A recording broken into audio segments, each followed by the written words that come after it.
Hello, and welcome to another episode of the It's the Pictures podcast. We are on episode number 216.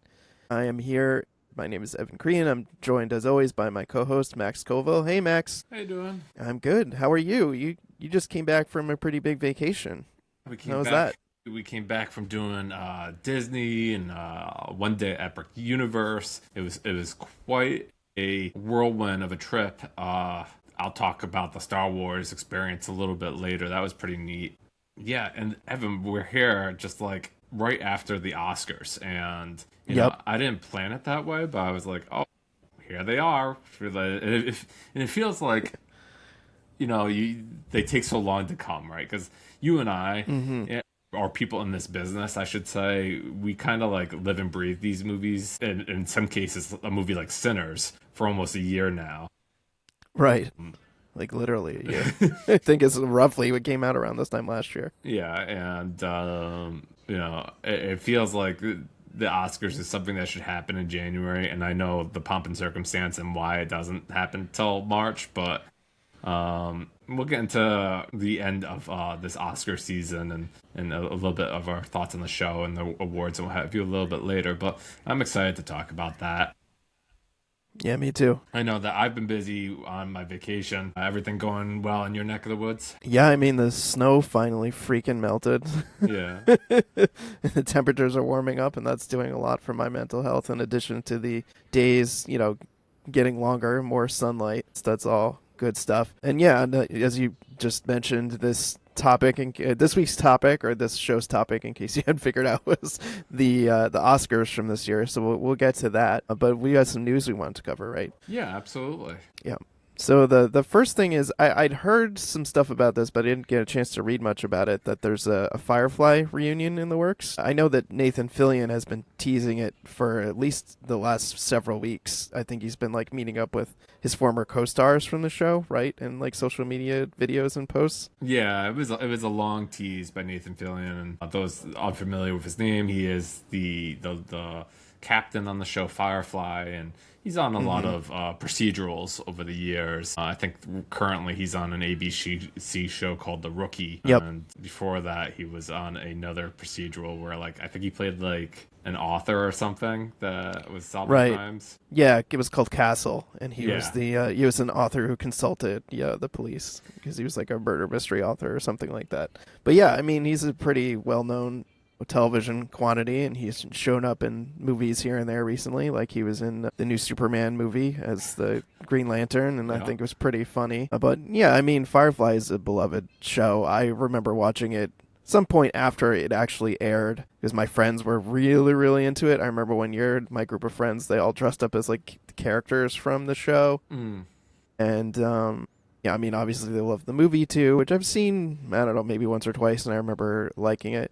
And yeah, I've always liked Firefly. I don't think I felt like it demanded more, but I'm not going to be upset if we get more of it. What about you, Max? Yeah, so this seems like the most logical way to make more, because everybody's aged quite a bit in the 20 years since the show was on the air, and you can get away with animation of hopefully a smaller budget than what the show probably demanded at the time. Big science fiction show. Mm-hmm. And it makes logical sense. I think during the announcement, they were at a convention this past weekend to make the announcement. Nathan Fillion shared that like Joss Whedon gave his blessing, but he's not involved, which for a lot of people would have been like the last stone. Like they could never see the show coming back with Joss Whedon's involvement. Yeah. He's kind of radioactive. You don't want him touching this project. Right. And then, Nathan said that while nobody has really picked it up yet, they've been working and they have the scripts and everything. They're hopeful that, someone will come around, and you could see the buzz that he was drumming up was being successful, because Firefly was climbing up in the streaming ranks. And, there's always been this groundswell of support for the franchise, but maybe this renewed call will help it get the renewal it needs. And I know some people feel like, it's been 20 years, you can let it die, and who cares, you can go on with your life. And, for those people, yes, you can still do that. You can ignore this, you can pretend it doesn't exist, and just say, like, you have your fond memories and go about your life. For everybody else who hope to see more adventures of these specific characters and crew, this is your chance to get that. Whether or not this tickles your fancy or not, we'll see. But I think it's a gallant effort by everyone involved. So some of these actors and actresses are more in demand than others, and I'm sure Mm-hmm. they're like, oh yeah, sure, I can some extra money for some voice gig and stuff like that. Yeah, Alan Tudyk has made a meal out of it since Firefly, Oh right? yeah, he's like in every like Disney movie, right? Doing some kind of Right. voice. Yeah, I feel like Gina Torres stays pretty busy too. Do you know what they're gonna do in terms of? I know in Serenity they killed off Wash, Alan Tudyk's character. Are they gonna? Yeah, it You takes think they're place gonna between retcon it? Firefly and Serenity. Uh, So Gotcha. Okay, so you'll still his character will still be there, and they don't have to like write it different. They don't have to retcon it. yeah, Gotcha. Okay. Well, I mean, I'm definitely interested to see it. I'm picturing something a la Star Trek Lower Decks in terms of level of comedy. Maybe not quite so silly, but that could be a lot of fun in an animated version. yeah, and I mean, like, so there's some people who maybe watch the show and would poo-poo an animated version, but I think animated shows have come such a long way, and even if you look at like a show like Archer that was successful for so many years with that kind of art style and still like kind of adult focused, I think it could absolutely work for the Firefly crew. Yeah, I mean, with animation, you can be as serious or not serious as you want to be. There's a lot of room there to work with. All right, let's see. So let's talk about some of the other stuff in the news. There's some casting news around Kate Winslet. She's going to play the lead in a new Lord of the Rings movie, The Hunt for Gollum. Did you I had did you no did idea this you was coming. didn't know this was coming? Nope. Yeah. But I'm not really a Lord of the Rings fan. The movies are fine to me. Like I like them enough, but I never read any of the books, so I kind of don't have the same like attachment, and I don't have this kind of stuff on my radar. So yeah, I was surprised to read that there's a new movie coming and that Kate Winslet is going to be in it. And apparently, Max, this one is about hunting down Gollum. Am I understanding that correctly? Yeah, I think like I read a little bit of the plot synopsis myself, and it takes place like before uh, the Lord of the Rings, where Aragorn was on this long journey to try to capture Gollum and find the ring before it fell into the wrong hands. Mm, So you get those familiar characters, but also uh, you don't have to make a sequel. That's always right. helpful too. Andy Serkis is actually directing the movie. He plays Gollum, taking over for Mm-hmm. Peter Jackson. So I think this has like been talked about for at least a year or two. So they've probably been in prep and everything like that. But the article goes on to say that Peter Jackson, probably as an executive producer, and Andy Serkis kind of really begged Kate Winslet to consider this role, and she has to like uproot her family for 6 months Mm, to be able to commit to this role. Yeah, it's a pretty big swing. She's a huge name, of course. I don't know. And in the article, it doesn't really say who they're getting as like Aragorn this time, even though like I think they've already said that Frodo is returning and yep. Gandalf is returning. So Hmm. Yeah, I wonder what capacity. If they're not supposed to like know each other yet, right? yeah, I think Gandalf probably knew Aragorn for a long time, but like I think like Mm, as far as like Frodo being in the movie, I almost feel like that is just like an end of the movie, like kind of like cameo, like saying like, "Oh yeah, I'm here, I exist," and mm-hmm. I can't imagine how he'd work any other way. Okay. So another item in the news is that apparently there's a Conan the Barbarian 3 coming with Arnold Schwarzenegger is returning. It's called King Conan and is teaming up with Christopher McQuarrie to work on this. Again, this was not on my radar. I'm surprised by this news entirely. I mean, I remember thinking that the Conan movies were all right in my book, but I never thought we'd see another one. What about you? Yeah, this is. Some people were like, this is like late period Arnold Schwarzenegger time to like return to his roots if he ever had them. Conan the Barbarian is arguably his most famous performance outside of the Terminator, right? Mm-hmm. Why I bought the Arrow 4K release. I think it came out a year or two ago. The two movies. I only saw the first one because apparently the second one is a little bit more I wouldn't say exactly family friendly, but it's a PG-13 compared to an R-rated movie, and Mm-hmm. it's a little sillier from what I hear. I don't know. I really like the first Conan the Barbarian for what it is. You know, a sword and sorcery movie. I think like last episode I was just talking about Excalibur, so that was in that same Mm-hmm. vein. You know, as these actors get older, do I imagine them doing the same thing? I don't know because it's like Harrison Ford, right? It's hard to imagine him like being like a leading man anymore. I think that last Dial of Destiny was like his last, certainly his last call. Mm-hmm. But I don't know. Yeah. Maybe Schwarzenegger's in much better shape. He can handle a movie of this demand, and you know Christopher McQuarrie. He's been working on those Mission Impossible movies with Tom Cruise. So Right. you know that there's some hope that this could be good and get across to the finish line. Yeah, and I mean, the story from what I'm reading is about Conan being king and getting complacent and getting pushed out of his kingdom and having to kind of like bring everything back together, which I think could make for a decent story for a new Conan movie. All right. And then our last item here is this, Max, I'm going to rely on you to take the Yeah. majority on this one. This is Daisy Edgar Jones is starring in an adaptation of Tomorrow and Tomorrow and Tomorrow, which is a book that you're familiar with. Yeah, so this was, I think, a few years back. I was never a big reader, and I started picking up a lot of different novels again. And this one is firmly in the fiction world, but it's about like the thread that ties the whole book together is like video game development.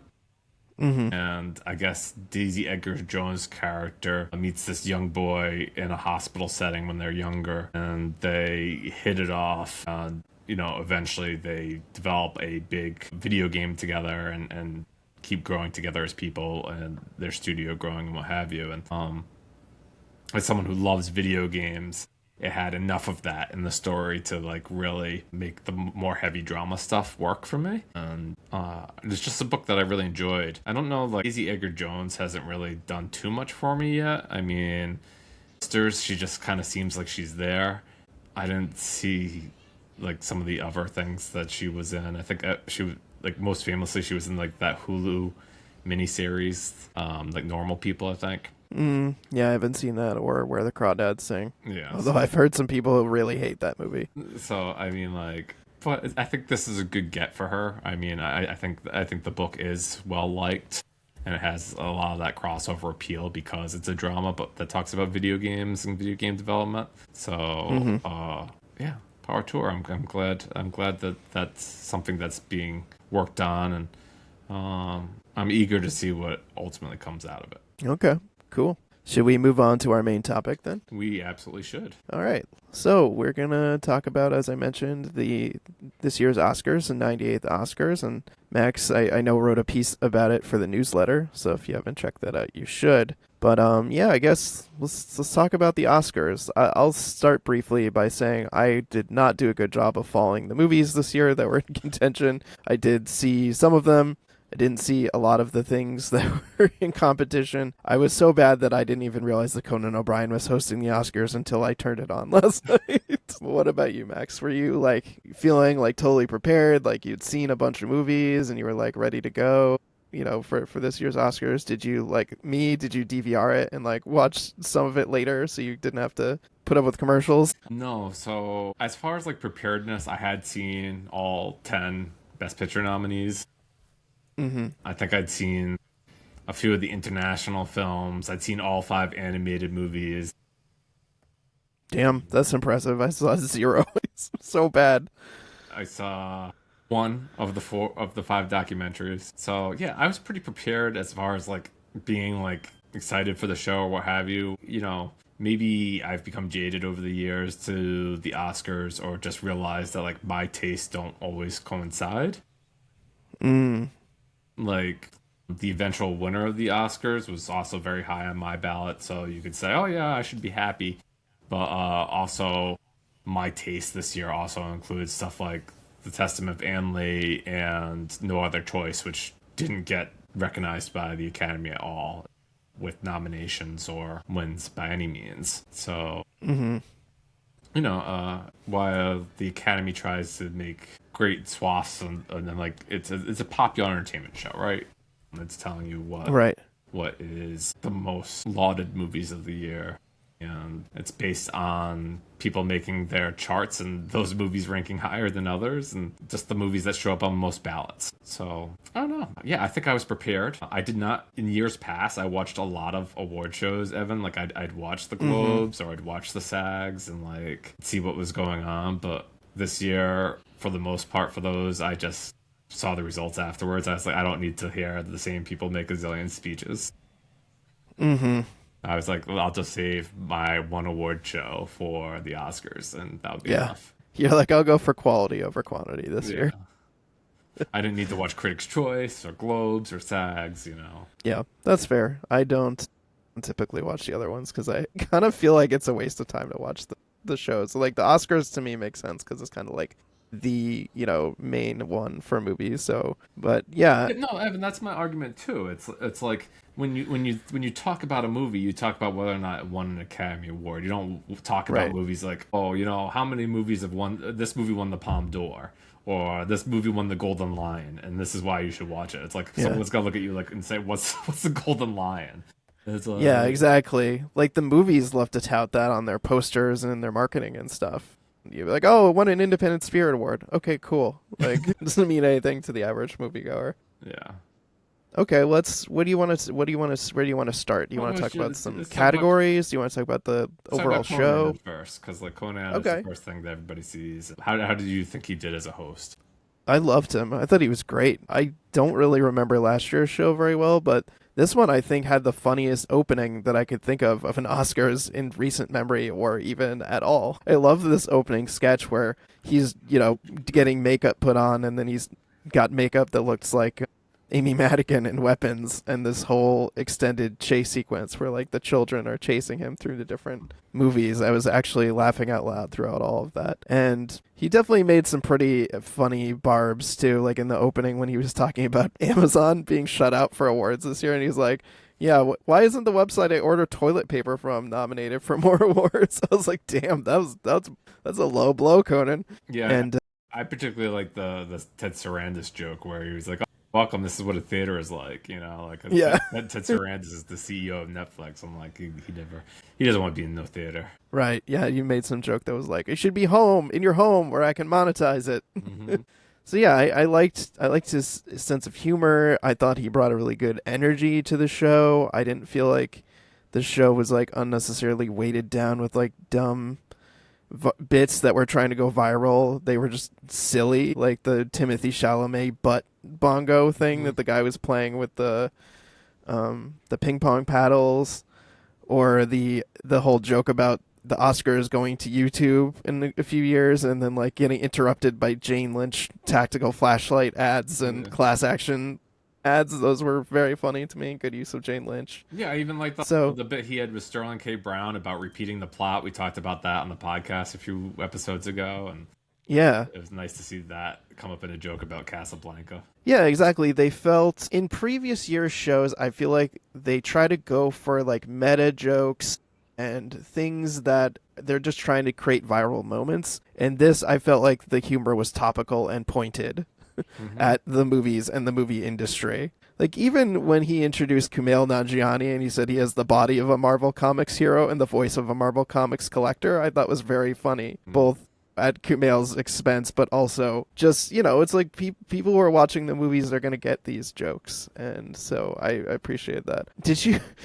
Did you notice that Robert Downey Jr. called Channing Tatum Tanning Tatum? Mhm. As far as the presenters go, no, like some of them were better than others, right? Like this year, Mm-hmm. they kind of made it so that any of the reunions were done by having the presenters of those movies come out. So, like, one of the Mm-hmm. more popular ones is probably Bridesmaids, reminding us how old we are. Yeah, how old that seriously. movie is. I think that bit went on a little too long, but I like that better Yeah. than let's celebrate James Bond by having four people sing about like James Bond music. That was weird. Mm-hmm. Yeah, exactly. But yeah, I liked the Bridesmaids reunion. I liked the Pullmans, Yeah. Bill and Lewis presenting together. I thought that was cute, especially their jokes about like the sequel. Some people like the sequel more than the original. And what wasn't working for me? The whole Anne Hathaway Anna Wintour thing. Yeah, no, that I didn't just work felt for like me either. I think Anne Hathaway was great and she brought the necessary energy. And I know Anna Wintour is supposed to be playing kind of like a curmudgeon, but I just feel like it didn't work. Yeah. She was too low energy, too detached from the proceedings, and that while it was a smart idea, okay, let's have them talk about, the costumes and the fashion part of it. And it's just that bit just totally Yeah, fell it's flat like you for me. can I'm sure it came up like why don't we ask Meryl Streep to come out to do this because like it's a promotion for Devil Wears Prada too at the end of the day. Mm-hmm. And it's Yep. like I don't know, she just couldn't have been bothered or what have you. But, everybody loves Meryl Streep at the Oscars. It's like when I was growing up, I was like either like Meryl Streep or Jack Nicholson. Like everybody, like the camera would just love and show all the time, and like they'd be like almost like the ringmaster of the presentation. And without them there, it's kind of like, well, let's go to Leo, who's like, Mm-hmm. Yeah, I did like the joke about let's create a new Leonardo DiCaprio yeah, meme. That was actually funny. But what do you think of the In Memoriam segment? Because they definitely did things very differently this year than how they typically do it. They had multiple, tributes to various, titans of the industry that died, starting with the Rob Reiner tribute from Billy Crystal, which had cast from all of his like big movies that were there on stage to pay tribute. We had Rachel McAdams paying tribute to Catherine O'Hara and Diane Diane Keaton. Keaton. We had Barbara Streisand came out to pay tribute to Robert Redford. Those were kind of like punctuating the different in memoriam, clips that we typically get of people from the industry. What did you think about the whole, segment? I thought it was nice. I think like we lost so many Titans though. It felt like they could have done like 7 of those, and like it would Right. have been enough. Like you saw like Robert Duvall come up, and then Robert Redford, and you're like, oh well, someone could have easily come out. You could have had like Al Pacino strut out here for Robert Duvall or something like Yeah. that. They just like pick and chose who they talk about. I Mm-hmm. mean, like signaling out like Redford, given like his film history and Sundance contributions, made a lot of sense. Yep. Agreed. Diane Keaton, just like a titan of actresses, and right up there, Meryl Streep is like one of the most iconic actresses. That made a lot of sense. I mean, but like we lost a few directors last year, and certainly Rob Reiner's situation it was the most tragic.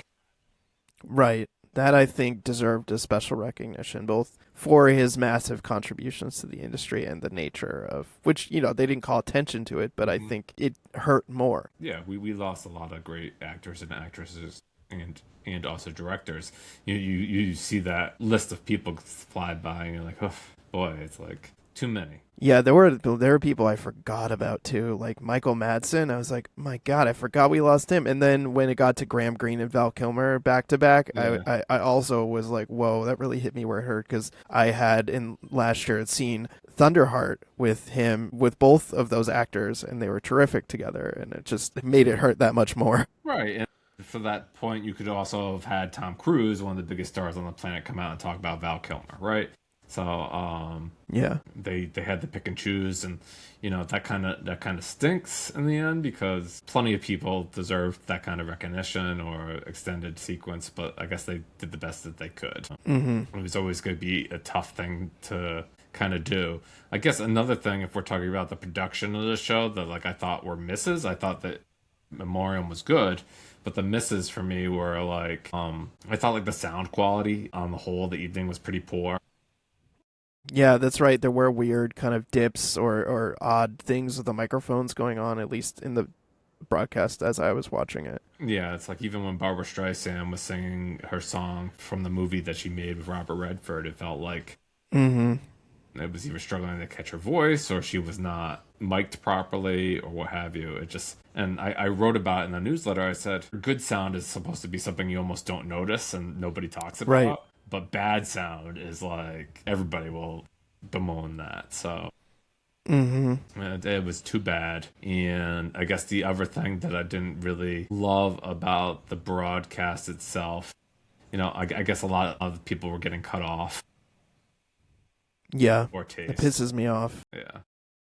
because they always pick like the people who are in the smaller movies, but also there's almost always people who are English is not necessarily their first language, so they're taking longer, or they're not running that long. They're gonna get through their thing, and it just makes me mad when they start playing them off, because it's like you can give them a couple of extra minutes. That's not gonna hurt Well, anybody. It's not like Adrian Brody's speech yeah. last year, which was like long-winded. It was like, shut the fuck up, Adrian Brody. Well, it's like Amy Madigan kind of set the tone for the night because she said we were like I guess all the nominees were told like not to spend a long time naming people that people don't know, like their agents or people that help them, just because like people are like, oh, it's boring to hear names.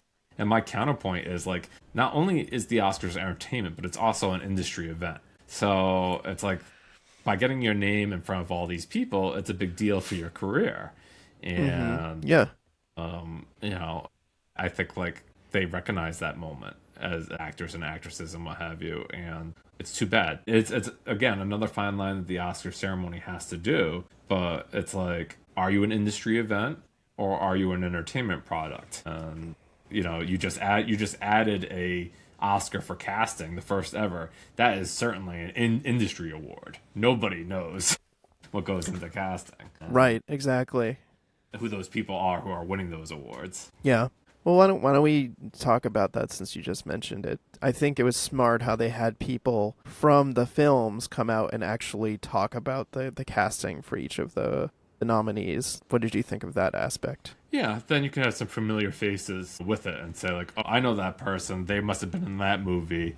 And so this is the movie, like how they helped. Some faces are more familiar than others. Anybody who didn't watch One Battle After Another probably doesn't know who Chase Infinity is. But, you know, I guess it got the point across. Yeah. Yeah. I was glad to see that category added, and we'll be seeing some more in the coming years. We've talked about the stunts category that's coming next year, right? Next year's Oscars is going to have the stunts category. I don't know if it's next year or the one after it, but like, you know, before they leave ABC to go to YouTube, I think. Mm-hmm. Yeah. I'm just trying to think if there's anything else from the presenter side. I was actually pretty pissed off that Sean Penn couldn't be bothered to show up to accept his award. I thought that was like a classless move. This morning, I guess, like Zelensky in Ukraine shared that Sean Penn was with him, and people are like, okay, so you're helping Ukraine, cool, that's nice, but like at least send a note or something to say that like I'm honored to accept this award or something, instead of just like no show. Right. Yeah, exactly. When Kieran Culkin has to be up there saying, oh, he either couldn't make it or chose not to be here. Like, what the fuck, dude? I don't like him. I haven't liked him, and I was mad that his performance won, and even madder that he didn't even show up to accept his fucking trophy. Yeah, I don't think I've ever really loved Sean Penn one way or another. I can't think like a movie that I'm like, oh, he's like elevated that movie so much for me. I think he's good in One Battle After Another, but like I don't think like I ever considered like my favorite supporting actor of the year, and not even of that movie. No. Like I'd take No, Benicio del Toro. Right. What the hell? Why didn't he win? Or Delroy Lindo. Those were two way better performances, way more worthy of that trophy. And you would have bet that those guys were there. They were ready to accept and I'm sure give a great speech. Anyway, sorry, that just made my blood boil. Like, you can't even be bothered to show up to accept your award. So, but we can move on to like the actual awards part of the evening. Then, were you mostly satisfied with, outside of Sean Penn, of who won, or did you have any like people that you were like, oh darn, they missed? I mean, you know, supporting actor I think belonged to Amy Madigan. I think everybody knew she was gonna win it, but you know, the actress from Sinners I thought was really terrific, would have been another good choice. I don't have the same love for One Battle After Another that other people do, so I feel like I was really annoyed that it won, you know, Best Director and Best Picture and stuff, and I was like, I would have rather Sinners won those things. But that's, you know, that comes down to me personally. I know that a lot of people... There's a lot of people out there this morning that would have preferred Sinners over One Battle After Another, and yeah, you're certainly right to have that opinion if that was something that bothered you on the evening. Yeah, well, I feel like Sinners is a great movie from start to finish, and for me, One Battle After Another is parts of a really good movie, but not a whole good movie. Like parts of it when it's hitting for me, it's like A+ directing. But the parts where in between, I was just like, no. So I don't know. That's where I come down on it. I wish that Sinners had picked up some more stuff. It would have been really cool. But I was really glad that Michael B. Jordan won Best Actor. That was really excellent. That was excellent and well deserved. Yeah, so we've mentioned three out of the four categories now. Michael B. Jordan winning. You know, he picked up a lot of steam after he won the Screen Actors Guild award. They were like, for a long time, it was Timothy Chalamet's to lose from Marty Supreme, but you know, a lot of momentum came from Michael B. Jordan in the end. And yeah, it's a great performance. He does two roles in that movie. Mm-hmm. Hard to beat two roles of one role if you're just doing the math. Right. But no, Michael B. Jordan's been excellent for a number of years, even as a supporting role in Black Panther. I remember feeling like he made that movie. No disrespect to Chadwick Boseman, the late Chadwick Boseman, but I thought Michael B. Jordan is just a terrific villain. Yeah, In Black the Panther. best. He stole the show, and I Yeah. was like really glad when they brought him back in the second Black Panther, even for what amounts to cameo appearance. He's a terrific actor, you know, throughout the years, whether it was the Creed movies or Fruitvale Station. I'm sure, I guess David Simon was saying, like, when he had him in The Wire when he was younger, Mm-hmm. Friday Night Lights, the TV series. So he's been working a long time. Great actor. I guess, I don't know, for some people, if they felt like Chalamet wanted it too much and, like, that kind of put them off. Or, Maybe. I mean, he definitely made a lot of enemies in the most recent couple of days with his comments about ballet and the opera, yeah. but I don't think that would have impacted voting necessarily at this point. No, and you know, every year he's nominated, so maybe he'll have a similar trajectory like DiCaprio, and it'll take him a long time to actually get the award. But he's booked and busy for sure. He's one of the most in demand actors today, I'm sure. You know, outside of Dune 3, which you know we know is coming, positive he'll have other roles that will get him Oscar attention. But yeah, totally. I mean, you really loved One Battle After Another, so I bet you were pretty psyched that it picked up a bunch of awards, right? And you like PTA in particular too. Yeah, I do like Paul Thomas Anderson. I'm glad that like he finally got recognition from the Academy. You know, for me, like I think his filmography is just fantastic. I think the one movie, like the movies I typically don't like, are the ones that are based on Thomas Pynchon books, which is surprising because One Battle After Another is based on another Pynchon novel, and I really like that. But I don't really like Inherent Vice. The Master is kind of like hit or miss for me. Like I appreciate that for its acting, not necessarily the movie itself. And maybe Mm-hmm. like Hard Eight, just because it's like the first one. But outside of those, like I think every one of his movies is just really, really strong, really, really good. I think There Will Be Blood, Magnolia, Boogie Nights, Phantom Thread. Those movies just really do it for me, and I've always looked forward to his movies. That this one won. It feels like the big one that got him across the finish line for everything that came before. But you know, by that same token, yeah, I think Sinners is an excellent movie, and I think they'll always be talked about hand in hand because not only because they're both distributed by Warner Brothers, Mm-hmm. but because like they kind of define the season and both excellent movies. I don't really think like from what the ceremony the ever movie to win a big acting award was Hamnet, which people thought was going to be a big player, and that ended up being its sole win is Mm-hmm. this really showy performance by Jesse Buckley, like going through the pain of child loss. You know, it's the type of thing that Oscars eat up. Mm-hmm. But yeah, I'm even happy for her. I've liked her for quite a few years now, even if this is the one that got her across the finish line. So yeah, the big ones I was pretty satisfied in, and I didn't bet this year, Evan. I didn't like enter any Oscar pools because I Oh guess like, yeah, me we neither. we have like some peers in Bofka that run like some like Oscar pools, and like I was like I just don't feel like it this year. Um, I ended up still picking like 18 out of 24 correct with my home ballot. So Damn, I was that's like, impressive. yeah, like I did okay. I guess gave myself the X for the tie, right? We had a tie last night. The third in history. It was for like best live action short. Yeah, that was definitely interesting when that happened. They're like, oh, okay, this is a tie, kind of weird. We're gonna announce the first winner. They're gonna come up and do their thing. Then we're gonna announce the second winner. They're gonna come up and do their thing. And I actually said in the newsletter that I think a tie in this case is really good for both of those movies because, Mm-hmm. if you win an award as a live action short, it's like, who cares? But if you win an award as a live action short with another one, people are like, oh, well, that's a weird bit of Oscars trivia. Maybe I should check these out. Right. So, Mm-hmm. Absolutely. and ultimately, short films do work as like calling cards for bigger features.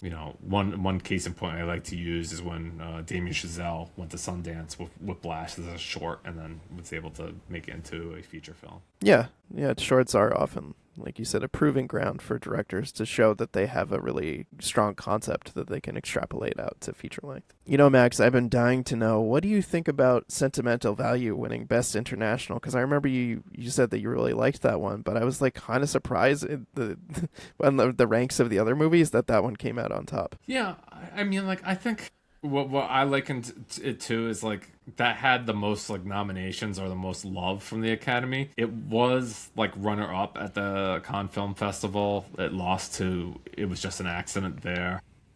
Mm-hmm.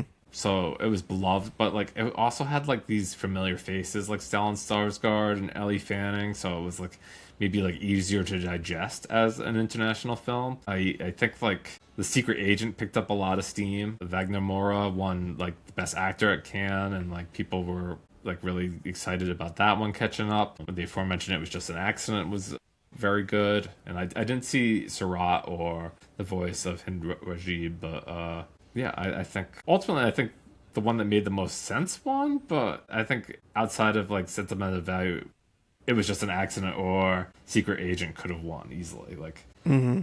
I think like if you're playing the game at home, it ultimately made the most sense to say which one of these films is nominated for Best Picture, and that probably has the leg up. So like Mm-hmm. It Was Just an Accident you could probably toss aside because they didn't like it enough to get in the 10. So like it was going to be Secret Agent or a Sentimental Value. So and it's funny. I think I was talking to somebody and they're like, I really like Elle Fanning, and I'm glad that she was in a movie that won an Oscar. And I'm like, I really like Elle Fanning too. I think she was really bad in Sentimental Value, actually. Yeah, I've heard it's not her strongest work in terms No, of a performance. no, I think she's like almost like fish out of water in that movie.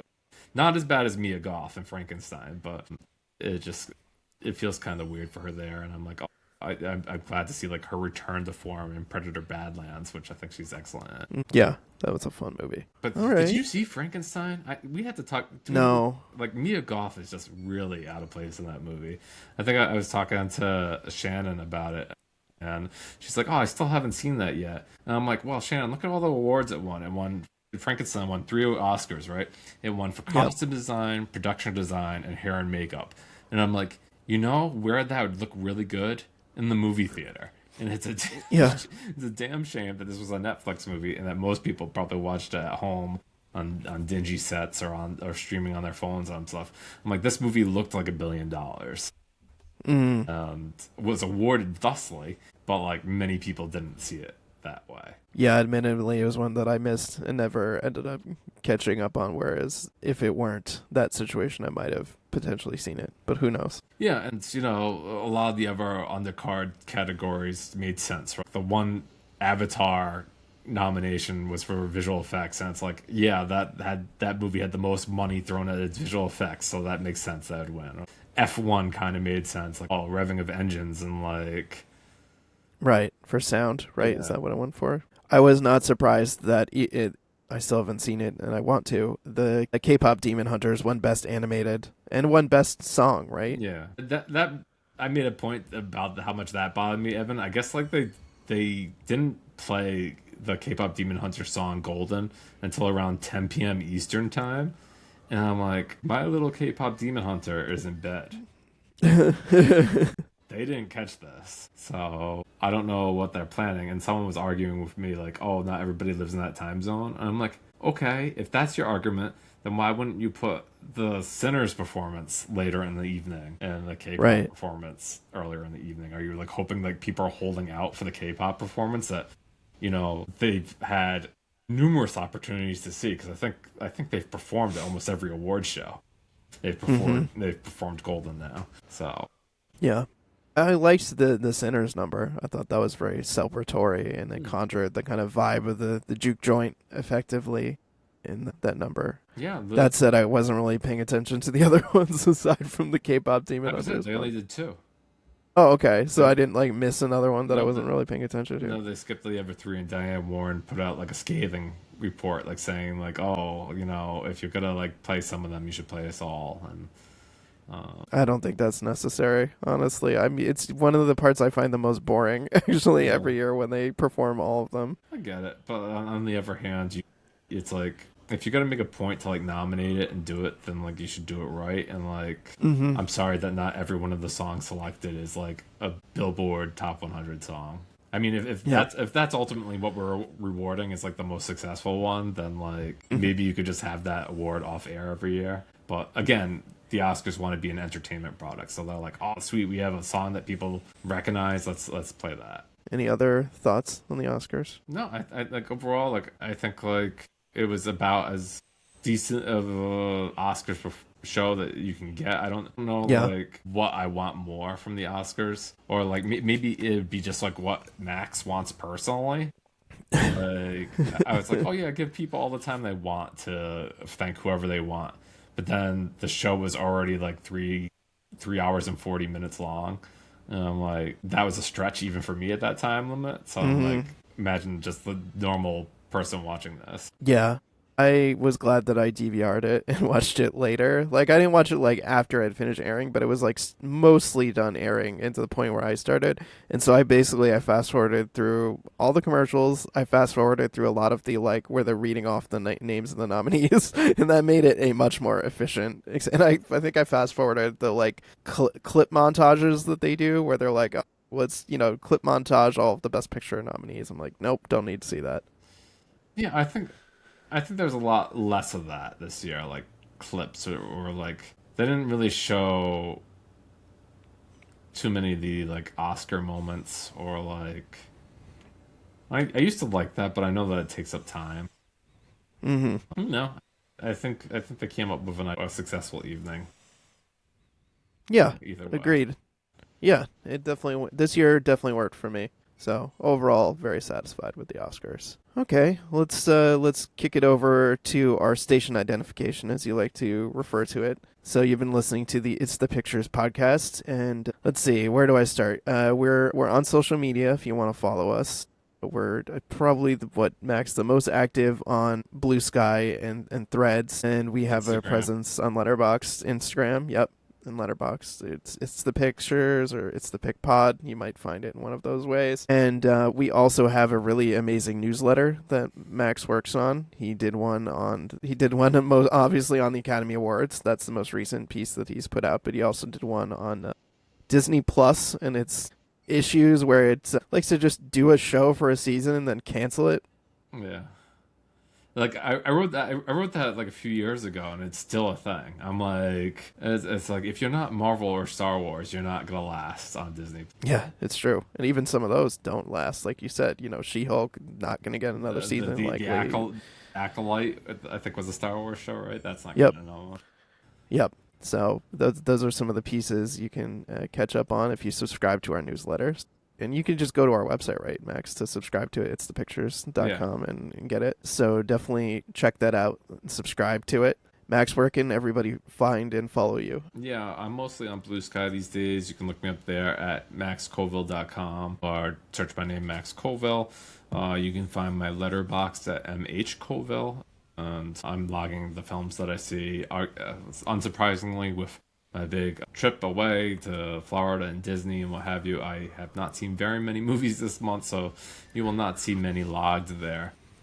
Mm-hmm. But yet, those are probably the best ways to find me, and of course, my writing at the newsletter. It's thepictures.com and elsewhere. Evan, where can they find you these days? Where can people find me? Well, I exist on social media, but I largely don't post there. So you can find me on like Threads and Blue Sky. I'm probably the most active on Letterboxd where I'm logging my movies. And you can find me as Real Recon. That's real as in film reel. And also been working to kind of streamline some of my online presence. I've had like a couple couple of disparate websites for like my film writing and my book about 80s movies that I've written, and I'm gonna in the process of merging that all together into one website, which will just be evankorean.com, where you can see all of my writing, whether it be marketing writing or film writing, all in one place. And I forgot to mention that if you want to get in touch with the show, you can email us. It's thepictures@gmail.com. So if you want to chat with us about anything, definitely drop us a line. Yeah, I mean, I still get some press emails there too, Evan. So I mean, like, it's a successful acknowledgement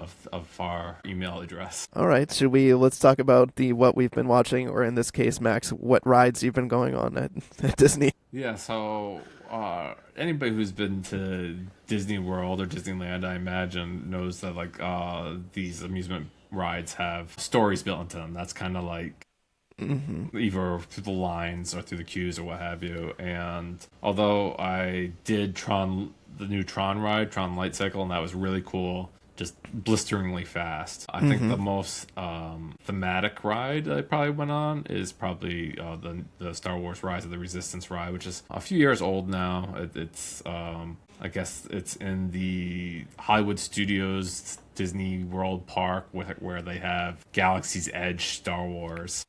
Yeah, I love Galaxy's Edge. And you walk through there, and you have themed drinks. It's definitely the most exacting like theme park location, because like right. Get your blue milk here, people. Right. Like I got like a Coca-Cola like grenade that was like in a different language, and that's like how you get Coca-Cola. So really, spending time in Disney, you see all the parks, but that one definitely felt like the most Star Wars-esque. And the Rise of the Resistance ride is very thematic, where like you are told and it's all like new trilogy Star Wars characters, right? It's not Yeah, any of the J.J. old ones. Abrams. Yeah. You like get like a hologram from Rey telling you like all these secret plans and like how you have to escape, and then you get captured by the Empire or what's left of it, and they take you to this big, like you're taken to a big base, and like you walk out like you're arrested, and there's like walls of stormtroopers, and eventually you get on the ride where you are being told that you're being rescued by the Resistance from the Empire, and it's all about breaking out of the ship. And you have Kylo Ren's lightsaber coming through the wall. You have big animatronics of Kylo Ren. It's pretty fascinating experience with the mixture of everything. And you mentioned Galaxy's Edge. Is this something that you had experienced? Yeah, so I went back in 2020 when Galaxy's Edge had been fairly recent in terms of its opening, and I was actually really bummed because we didn't realize that you need to sign up in advance at that time to go to Rise of the Resistance, so we couldn't make it on that day. But we did experience everything else in Galaxy's Edge, which was a lot of fun. I mean, I loved doing Smuggler's Run when you're piloting the Millennium Falcon. That was amazing. But yeah, I'm super jealous that you got to go on Rise of the Resistance, because we were just so bummed at the time that we didn't make it there. And hopefully maybe one of these days we'll get there so we can go on it. But I'm glad that you enjoyed it. It sounds like an absolute blast. Yeah, and like I said, it's very thematic and has a lot going on with it, and it's in that top tier of Disney rides where you still like you can pay like extra money to get like a lightning pass thing. That's what they're using these days, Evan. Where like they're like, oh, you can have like $20 to secure your ticket for a specific time, and you're like, geez, and you're like, I really want to go on this, but I'm paying it. Yeah, and no, it was cool.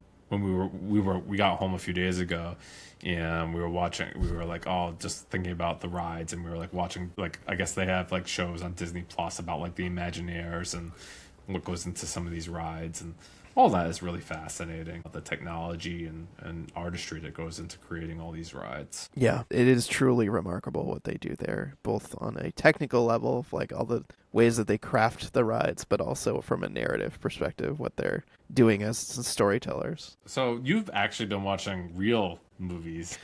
Yeah, you know what? I have been watching movies, so I've been catching up on some stuff here and there, and then I've also been watching some movies in prep to cover the Boston Israeli Film Festival that is happening, and I'm actually couple days from now, a few days from now. So I'll start by saying I watched The Housemaid with Sydney Sweeney and Amanda Seyfried, Hmm. and that was one that I wanted to catch in theaters, but just narrowly missed it. It was still like playing till recently, and that was a lot of fun. Did you Yeah. see The Housemaid, Max? I can't remember. No, I haven't seen it, but it was directed by like Paul Feig, right? And like Yes. he makes pretty fun movies. Yeah, he can be kind of hit or miss with me, but this one was definitely a hit. It's you familiar with the premise at all? It's Sydney Sweeney is applying to be a housekeeper or housemaid, and Amanda Seyfried is hiring, and she seems really nice at first, and Sydney Sweeney's character is really down on her luck and really needs this job really badly. And then when she shows up for work, like Amanda Seyfried is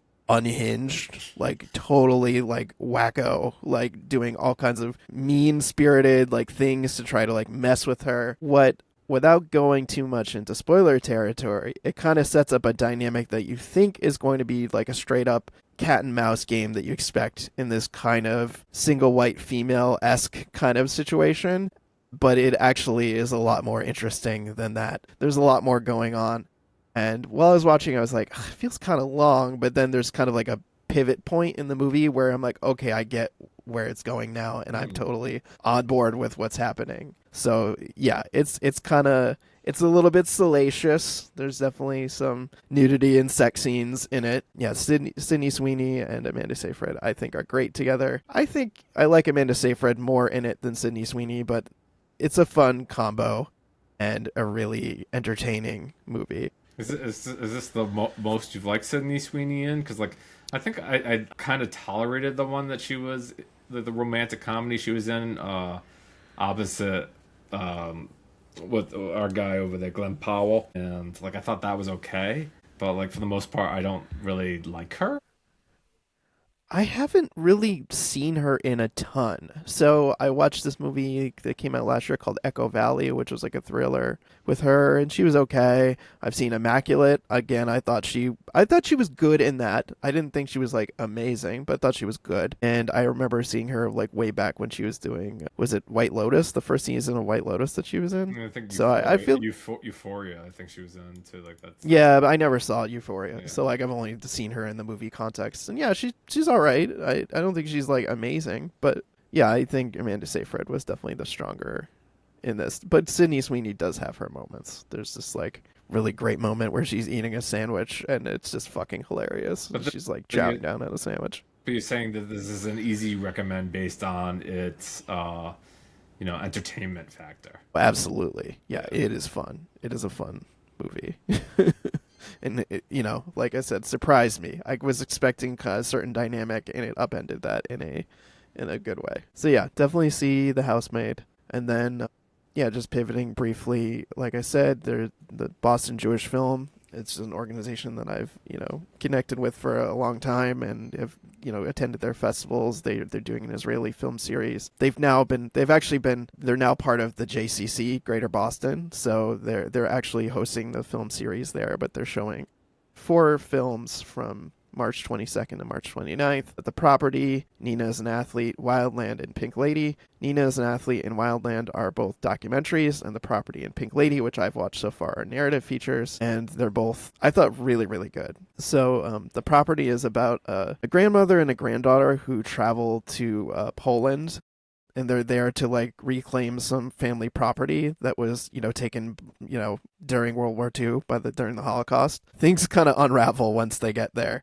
Like it's a girl who's like in her 30s, and her grandma's just kind of going off on her own doing something that she doesn't understand, and it seems utterly uninterested now in the whole like reclaiming the property. And so she ends up hanging out with the granddaughter ends up hanging out with this tour guide, and they kind of have hit it off and have a relationship there. And yeah, it's moving. It's very funny. Like, despite being a drama, it's also very funny in places. It tells a really like heartbreaking story about like long lost love and missed connections. And yeah, I thought it was extremely well, like from a cinematography perspective, it looks really great. And the color palettes and the costumes and the characters, like all the performances, I think are really excellent. So that's one that is playing on the 22nd. So I would recommend that so far. And then the other one, Pink Lady, really interesting story as well, but a kind of a different direction. It takes place in an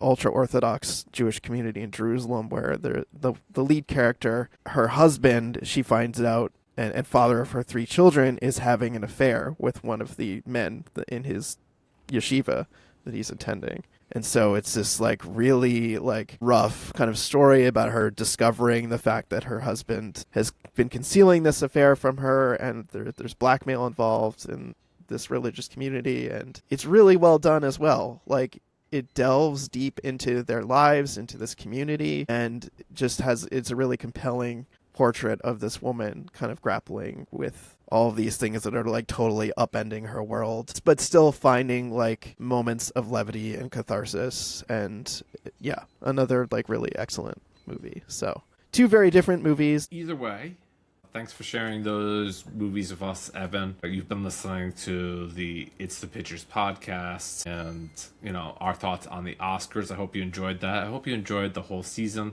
We're looking forward to some new movies coming out soon. I plan to see Project Hail Mary. Maybe I'll catch up with The Bride. I don't know. We'll see. But April will be here right around the corner. And I just got a message from Evan that they lost power. We're stormy up here in New England. But I hope you've enjoyed the episode, and we'll talk to you soon. Take care.